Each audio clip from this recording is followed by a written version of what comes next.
¿De dónde surge la idea de la creación del euro? Y la investigación que hice se basa en un concepto de un premio Nobel que es Robert Mundell, un canadiense, en la que establece el principio de área monetaria óptima, que hizo un modelo abstracto en la que simuló pues la unión monetaria entre dos regiones que tuvieran una serie de características comunes, en este caso sería Canadá y Estados Unidos, y extrapolaron ese principio a Europa. Uno de los más críticos en este sentido fue el Wilhelm Hanckel, el economista alemán, que fue secretario de Finanzas de Alemania, en la que, entre otras cosas, ya denunciaba que no se cumplía una serie de premisas entre las que se pedía, por ejemplo, que hubiera una sincronía entre los ciclos económicos de los países que formaban la Unión Monetaria, cosa que no se daba en Europa, que también hubiese un libre trasvase de personas, circulación de personas, no en el sentido de que puedas circular con el pasaporte o con el DNI libremente, sino no tuvieran las barreras culturales. Siempre me acuerdo de la película o de la novela de John Steinbeck, Las humas de la ira, las migraciones de la costa este a oeste de Estados Unidos. Lógicamente, pues el idioma es el mismo, el que tenga a lo mejor un título de derecho, pues puede sacarse a lo mejor la licencia en otro estado y ejercer. Esto en España, si tiene que emigrar pues un chico que acaba de terminar la carrera, pues ni conoce el derecho alemán, ni sabe el alemán, o sea, es decir, una serie de barreras que impedían ese trasvase de personas. Y luego, que hubiese un gobierno federal importante. Entonces, el argumento que él esgrime, entre otros, aparte de que esto iba a ser fallido, él denunciaba siempre que el euro era un aborto, que había nacido muerto, que era una máquina, que sería una máquina de generar deuda, cosa que se está cumpliendo. De hecho, él murió antes de que pasara lo de Grecia, no lo ha visto. Otra de las cosas que denunció ante el Tribunal Constitucional en el 97 fue la famosa cláusula no bailout y el fondo de rescate. Vemos cómo esto está más álgido que nunca. Entonces me gustaría saber, Roberto y Agustín, cuál es vuestra opinión sobre la creación del euro, el camino que lleva el euro, qué futuro próximo le espera. Bueno, efectivamente, Robert Mundell en el año 62 ya desarrolló todo lo que es la teoría de las áreas monetarias óptimas. Y ciertamente Europa no cumplía elementos muy esenciales para ser un área monetaria óptima y por lo tanto no debería haber ido adelante con el euro en la forma que se ha ido. Pero vamos a ver, el euro era, si quieres, una extensión a lo que era la Unión Económica y Monetaria y parecía que el euro tenía una serie de ventajas, pero para quien más ventajas tenía y quien más se ha beneficiado hasta ahora, y por ello han sido los grandes impulsores del euro, es para Alemania. Para Alemania el euro le ha venido extraordinariamente bien. De un lado ha impedido que su moneda, el marco, se revalorizara extraordinariamente y por lo tanto su sumida dentro del euro con otra serie de países que de mucha menos potencia industrial, que quedara de alguna manera reducido a una situación que no hubiera perjudicado tanto a las exportaciones alemanas, y por otro lado Alemania tenía un exceso de ahorro que podía colocar de una manera absolutamente irresponsable por parte de sus bancos y cajas en toda una serie de países que al ser del euro le ofrecían una garantía de devolución de esos préstamos, aunque estos se hicieran de una manera totalmente irresponsable y alocada. Bien, pero dicho esto, el tema fundamental se refiere a España. Es decir, a nadie han obligado a entrar en el euro, a nadie. Y hay países que lo han rechazado con toda y absoluta claridad, como ha sido Dinamarca, como ha sido el Reino Unido.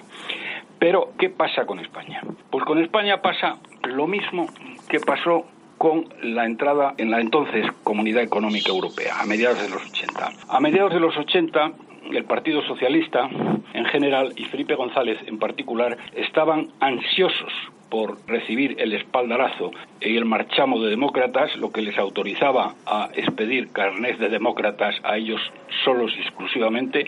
Demócratas en España serían los que ellos dijeran que eran demócratas y no demócratas serían los que ellos dijeran que no iba demócratas. Esto es algo así como lo de San Pedro. Todo lo que atares en la tierra será atado en el cielo y viceversa. Y todo lo que desatares será desatado. Bueno, pues esto es lo mismo, solo que no es San Pedro, era Felipe González, era Helmut Kohl, y lo que él dijera que era democracia y lo que no era democracia no era democracia. Para eso España tenía que entrar necesariamente en la Comunidad Económica Europea. Y como dijo en aquel entonces Felipe González, hay que entrar como sea. Bueno, el como sea significaría un desastre sin paliativos para la economía española, porque España ha sido el único país que ha tenido que pagar un peaje gigantesco por entrar un año antes o 2 años antes, porque España hubiera entrado con Felipe González o contra Felipe González, pero sin embargo estas prisas de Felipe llevaron a la destrucción del sector naval, la destrucción de la industria siderúrgica,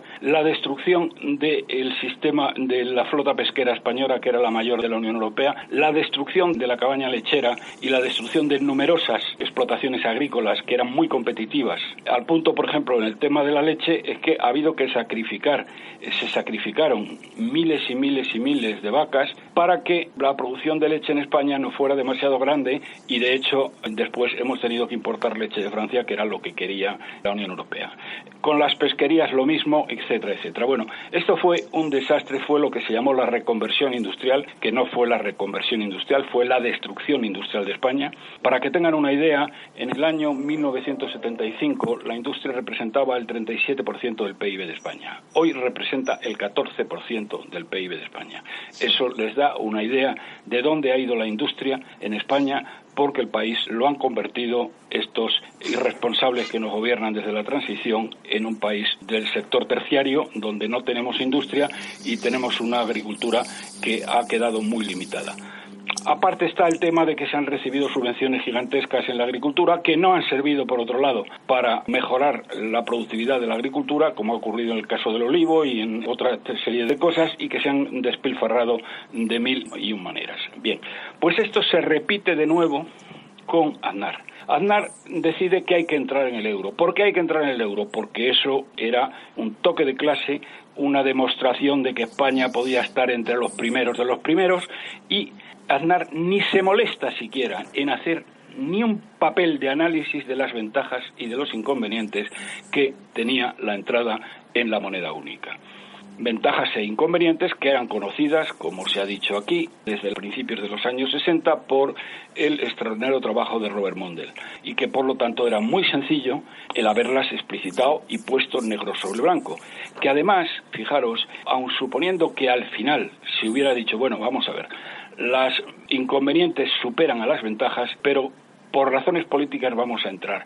Pero como han quedado muy claros y muy explicitados los riesgos que tienen, vamos a tomar las medidas para que estos riesgos se minimicen. Bueno, este irresponsable del señor Aznar y su ministro, el corrupto Rato, que es un bluff total y absoluto, y bueno, esto no lo digo ahora, toro pasado, es que entonces lo dije una y otra vez en todos los sitios donde yo tenía voz y podía expresarlo. Bueno, pues estos tíos deciden que tenemos que entrar en el euro sin analizar lo más mínimo las ventajas y los inconvenientes. Y para ello, como la situación de España era una situación de imposible entrada, porque teníamos un déficit demasiado grande, porque las cuentas no cuadraban ni para atrás, lo que hacen estos dos irresponsables es malvender todas las grandes empresas del Estado que eran propiedad del pueblo español, las eléctricas, la telefónica, las empresas de gas, todo, que eran monopolios del Estado, se venden a precio de saldo, concretamente porque yo participé en estas operaciones intentando frenarlas, cosa que naturalmente no pude hacer, por la 10ª parte, señoras y señores que nos escuchan, por la 10ª parte de su valor.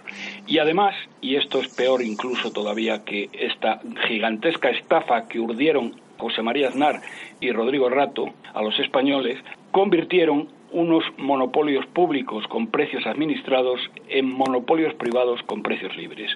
Entonces teníamos el precio del gas, de la electricidad y de los productos petrolíferos antes de impuestos más bajos de Europa, y hoy son los más elevados de Europa, en algunos casos hasta el doble. Bien, entonces esto es lo que el euro ha supuesto para España, que ha sido un desastre sin paliativos. Y entonces, al no haber ningún tipo de control, y en este caso ya entra el Banco de España en liza, cuya incompetencia después de la muerte, no después de la muerte, porque antes de morir dejó de ser gobernador del Banco de España, antes de que dejara de ser gobernador del Banco de España, el último gran gobernador que ha tenido esta importantísima institución en la economía española, que fue Mariano Rubio, después ha estado en manos y sigue estando en manos de unos vendidos al poder que hacen lo que les mandan.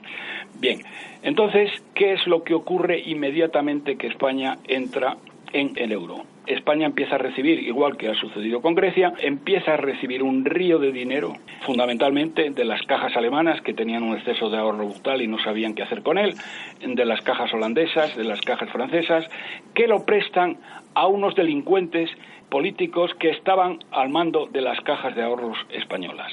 Bueno, lo que acaba ocurriendo, hay un informe de los inspectores del Banco de España explicando, alertando al gobernador y al ministro de Hacienda, que era el ínclito Solbes, de que las cajas de ahorro españolas se estaban endeudando de una manera brutal a corto plazo para hacer préstamos a muy largo plazo sin garantías suficientes y que eso iba a acabar en un desastre. Era la obligación del Banco de España, era la obligación sacrosanta, la más importante que tenía el Banco de España. Bueno, ahora ya no la tiene porque todos los bancos, la mayor parte de los bancos han pasado a depender afortunadamente del Banco Central Europeo y no de esta panda de vendidos al poder, que son los actuales titulares y los anteriores del Banco de España. Bien, el Banco de España no hizo nada por evitar la burbuja inmobiliaria, podía haberlo hecho perfectísimamente porque podía haber limitado los préstamos realizados por las cajas españolas con dinero de terceros y no con dinero de sus propios cuentacorrientistas, y no lo hizo. Esto llevó a un desastre total que además remacharon y acumularon el propio Solbes y el propio Miguel Ángel Fernández Ordóñez, que de haber estado en otro país, por ejemplo, haber estado en Estados Unidos, estarían ahora mismo en la cárcel, porque lo que dijeron estos tíos fue que justo el mismo año que empieza la crisis, en el año 2007, lo que dicen estos tíos es que animan a la gente a comprar viviendas porque, como ellos decían, las viviendas, como todo el mundo sabe, las viviendas nunca pueden bajar de precio. Y por lo tanto, cuanto más se endeuden ustedes para comprar viviendas, más ricos serán. Bueno, esto lo dijeron por activa y por pasiva el señor Solbes y el señor Miguel Ángel Fernández Ordóñez. Por esto ha arruinado a miles y miles, cientos de miles de familias. Por esto habrían sido procesados en Estados Unidos y ahora mismo estarían en la cárcel. Bien, todo esto fue debido fundamentalmente al euro. Igual que le ha pasado a Grecia. Grecia es un país con una tradición tremenda de golfería, de desastre de funcionamiento del sector público, de engaños, de trapacerías. Hoy hay un chiste que se corre que de alguna manera describe un poco lo que son los griegos. No sé si todos los griegos, pero vamos, los políticos griegos, que dice: cuando un griego te dé la mano, cuéntate los dedos porque te puede faltar alguno. Entonces, la verdad es que esto es lo que ha traído el euro, que el problema está que una vez que estás dentro, ya la salida es demasiado onerosa, demasiado costosa para poder hacerla. Las deudas que han asumido toda una serie de países, que ha asumido Grecia, el 180% del PIB, que tiene España, un 130 y tantos % del PIB, sumando la deuda computable más la deuda oculta estimada por Bruselas, que la estima en 330.000 millones de euros, y no estoy hablando de la deuda total, que sería más, porque la deuda total de España, los pasivos en circulación, sería el 145% del PIB, pero en cualquier caso es una deuda inasumible que no se puede devolver y que España no podrá devolver. La diferencia entre España y Grecia es que Grecia ha llegado un momento en que ha dicho que quería reestructurar la deuda, que no la podía pagar, etcétera, etcétera, se ha quedado sin ayuda ninguna del BCE, mientras que España sigue recibiendo un río de dinero del BCE que está manteniendo un incremento de deuda para las generaciones futuras, que arruinará a España, a las generaciones futuras, al menos para los próximos 50 o 60 años. Y esto Roberto, es un poco lo que puedo decir de el euro y lo que el euro ha significado para España. Brillante exposición de don Roberto Centeno, como siempre. Agustín, ¿qué puedes decir tú respecto a este tema? Bueno, pues básicamente yo creo que a estas alturas de la película ya todo el mundo sabe que el euro es una moneda política, que se ha hecho desde un punto de vista político. El acercamiento de la creación del euro no se hace desde el punto de vista económico. No hubo unos criterios de convergencia, sí que hubo los criterios de convergencia de Maastricht, pero no fueron lo suficientemente sólidos como para crear una moneda que se sostuviese de una manera como debería de ser, ¿no? Ahora mismo las subvenciones, como decía Roberto, pues son pan para hoy y hambre para mañana. El euro era una oportunidad que probablemente se ha desaprovechado. Se ha desaprovechado primero por culpa de los políticos, pero yo creo que la ciudadanía también tenemos una responsabilidad. Tener una moneda fuerte implica tener un país fuerte. Requiere tener un tejido productivo competente, Ahora mismo nuestro tejido productivo está dañado. Requiere tener una arquitectura del Estado que sea competitiva, que no sea elefantiásica, que no consuma recursos de una manera tremenda. Para esto se requiere una educación, se requiere una actitud, y el país ahora mismo pues está desindustrializado, como comentaba Roberto. Nos enfrentamos a un desierto gerontológico con un problema demográfico terrible, y bueno, y aparte de esto, pues la moralidad de los países del sur, pues la moralidad y la ética en los negocios, pues es un poco discutible, ¿no? Vivimos la paradoja de que hemos vivido probablemente la mayor época de bonanza económica, una bonanza sin precedentes en la historia de España, y sin embargo tenemos una deuda que va a ser impagable, es decir, 1.500.000 millones de euros. ¿Qué ha pasado aquí? Es decir, permanentemente todos los presidentes, Suárez, Calvo Sotelo, Felipe González, Aznar, Zapatero, Rajoy, permanentemente hemos ido creciendo la deuda. Esto en un entorno de cualquier empresa, si yo tengo un director financiero en mi empresa y permanentemente debemos más, puntualmente puedes tener, porque hagas un plan quinquenal, porque te explote una central nuclear como en Fukushima ahora, tú puedes tener un momento puntual. Pero permanentemente, no sé si esto realmente ya es por pensar mal, pero esto es una estrategia planteada o realmente es la ineptitud que comentaba Roberto, ¿no? La reconversión industrial, pues nefasta, pero parece que es una hoja de ruta porque ahora mismo es lo mismo que se está haciendo en Ucrania. Se está desindustrializando, se está desmantelando la industria, y al final todo se compra a Alemania o a los países del norte. España tenía una industria bastante sólida, bastante potente. Probablemente el mercado natural no era Europa, pero por ejemplo SEAT. Podíamos inundar América del Sur de SEAT. Podíamos vender, no sé, ventiladores a África, pero competir con Alemania es muy complicado por nuestra forma de ser, por la educación, por la religión, por nuestros antecedentes históricos, porque venimos de una dictadura. En fin, yo creo que Ancho Bastos, que lo habéis tenido invitado aquí en alguna ocasión, catedrático de Economía de Santiago de Compostela, Miguel Ancho Bastos, a pesar de su juventud, una persona muy formada y muy culta, lo dijo clarísimo. Es decir, el euro es una moneda política. Se han beneficiado básicamente los políticos. Ahora mismo Draghi tiene la piedra filosofal, tiene la capacidad de crear dinero de la nada, dinero sin respaldo. España no quiebra gracias al manguerazo de Draghi. En el momento que Draghi corte el grifo, Mariano el Austero realmente tiene que echar el cierre. Entonces, bueno, ya lo decía John Adams, el segundo presidente de Estados Unidos. There are two ways to conquer and enslave a nation. The first one is by sword, the second one by debt. No, pues en este caso parece que el tema de la deuda, pues bueno, estamos donde estamos, ¿no? Es una deuda completamente impagable, salvo que venga una hiperinflación. Una inflación al final es un empobrecimiento masivo y se castigará a las personas que han tomado, o las corporaciones que hayan tomado las decisiones correctas. Y sin embargo, se premiará a aquellos que han tomado decisiones incorrectas. No hay un mecanismo de salida del euro, con lo cual, bueno, vamos a ver a qué se aboca todo esto. Pero bueno, los políticos, con lo que comentaba antes Roberto, el tema de Rato, estaba leyendo yo ahora el libro de Ramón Tijeras de la familia de los Rato, y bueno, sin poner en juicio la moralidad de nadie, pero bueno, vemos los antecedentes familiares de Ramón Rato y de Rodrigo Rato, ¿no? Ahí está en internet, invito a que cualquiera se lo descargue y se lo lea porque realmente es algo muy interesante, ¿no?